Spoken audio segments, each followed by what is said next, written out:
his brother, who had been brought to shore here maybe 20 minutes before that. So it all happened very quickly. But that gentleman, for example, came with absolutely no information. He knew simply what we knew from covering it here on the news all morning, and he got his answer pretty quickly. And again, we believe that there was a reunion between him and his brother just across the street from where we are located this morning. Now, along with the crew members who were brought to this location, again, the gentleman who broke his leg, he was taken away by ambulance. There were also some gentlemen that we saw that were on the Good Samaritan boat. You heard about this during the news conference. There were some crew members from a boat known as the Grape Escape that responded to the scene, and they were able, I believe, to get some of those crew members on board. They were brought to this location as well. When we initially saw them earlier this morning, we did not know if they were crew members, but we've been told that there were basically two different groups of gentlemen who were brought here. The Good Samaritans who helped in the rescue, and then the crew members, some of which were injured during that fire. What's unclear at this point, I was hoping to get some more clarification, was there an explosion? What exactly sparked this fire? All of that at this point remains under investigation. But yes, regarding family members, it is just kind of a tense situation out here because we've seen people come. They seem distraught, concerned, worried, looking for answers. And at least that one gentleman I mentioned, James Coles, is the one that I had contact with, a pretty lengthy interview that we'll be sharing later today here on Eyewitness News. Mark, the people who have come to find out about their family and their loved ones, they listened to the news conference as we did, I'm assuming, but have authorities taken them into another room and given them any more information? Do they know more than we do? Yeah, it is believed that they know a little bit more. For those people who are familiar with this area of the Channel Islands Harbor, we are just off of Victoria Avenue. Just off to my right is the U.S. Coast Guard station here in Oxnard. Across the street, they have another facility, and that gentleman, someone else that he's related to, a woman who described herself as an ex-wife to that crew member, they were taken across the street into a holding area where that reunion occurred. So they are given special access. We saw some people who were brought onto the Coast Guard property this morning. We, of course, are staying outside of the gates. So yes, when someone arrives and and communicates at least that they are a family member of someone who was on board, we have seen them be taken aside, communicating with first responders what exactly is happening, the information that they're being told, we are not privy to. Okay, Mark, thank you very much for that. You can stay right there and wait for more information that we hope will soon be coming out of the Coast Guard and Ventura County Fire as we wait to find out how they are going to rescue these people and recover what is left. We're going to hear from Sid Garcia right now. He is live on the scene there. Sid, what can you tell us from your vantage point? Very quiet here right now. Let me step out of the way, let you go in. This is where the boat was docked. It was owned by Truth Aquatics, and everything we've checked out online, very, very reputable company. In fact, one of the things that that I read during my research coming up here is just simply how safety conscious they are. There are a handful of folks that are inside gathered right now, a lot of long faces, people just waiting to hear word on what's going on right now. The boat is based out of here. The company has, I believe, 3 boats, dive boats. And again, very, very reputable company as far as the dive community is concerned. And trying to ask people as they were leaving here, they just simply shook their heads no and walked past us as they left here. Again, one of the folks who was working inside told us she may come outside and talk to us, but right now folks are starting to gather, waiting to hear something. A couple of representatives from the Coast Guard went in about 15 minutes ago. They had no comment for us as they made their way inside the office. But this is where here in Santa Barbara the boat was headquartered. This is where it's docked, where it launched from, and we, like everybody else, is waiting for word on what happened as well. We'll keep you posted here. For now, reporting live in Santa Barbara, I'm Sid Garcia, ABC7 Eyewitness News. All right, Sid, a question. Have you been able to speak to any of those people that you see there on the dock? Some are waiting for the whale watching ship and others were inside. waiting on word on people they believe were on the dive boat. So you've got whale watching boats here. The one Condor Express just pulled up. So some of these folks are waiting to go on the whale watching ship.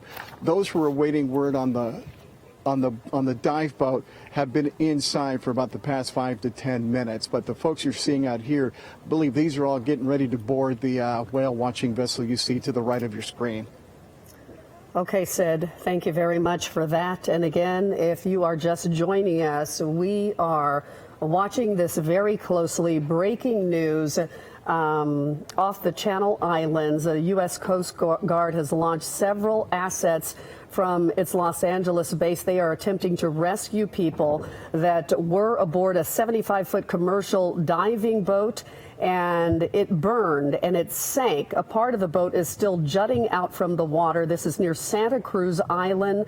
Multiple casualties are feared. 34 people are still missing. 5 crew members were evacuated aboard a Good Samaritan pleasure craft called the Grape Escape. We have been talking to Mark Cota-Robles and listened into a news conference several minutes ago where they gave us an update on their rescue efforts. Mark Cota-Robles has more for us now. Mark.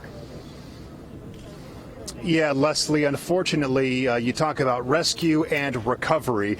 A moment ago during that news conference, the first responders using the word recovery effort, and they were questioned about that. They said that they are still on site working to locate. There was a possibility, given the circumstances, that somebody on board that boat, like the crew members, could have jumped, maybe made it to shore. I asked the question about the distance. How far away was the boat to the shoreline? We were told it was about 20 yards, so pretty close there, and reasonably possible that that could have happened. But there is absolutely no word of that happening this morning, which is very unfortunate. That's why they're using the term recovery effort this morning, with most of that boat now underwater.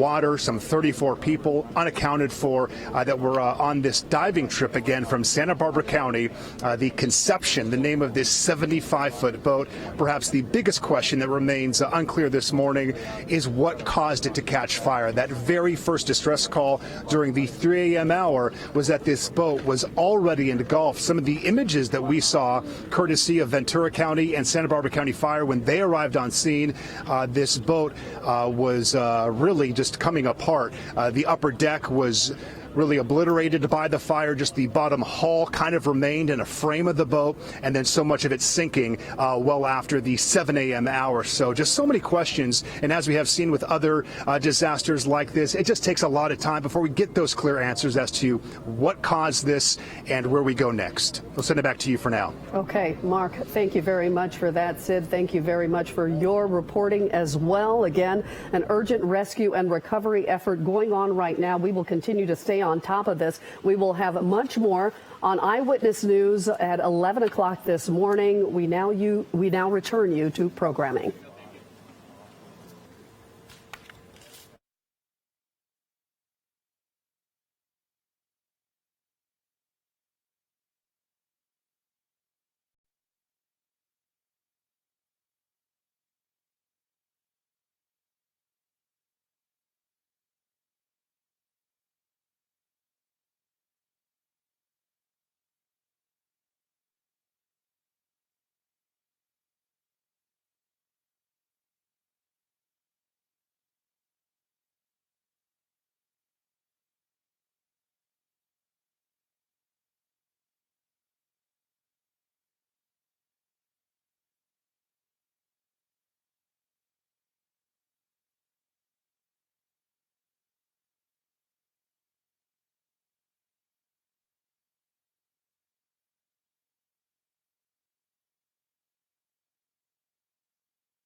3, 2.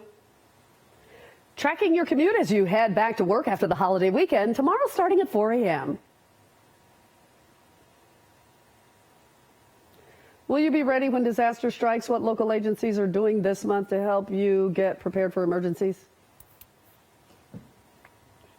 3, 2. Tracking your commute as you head back to work after the holiday weekend tomorrow starting at 4 a.m.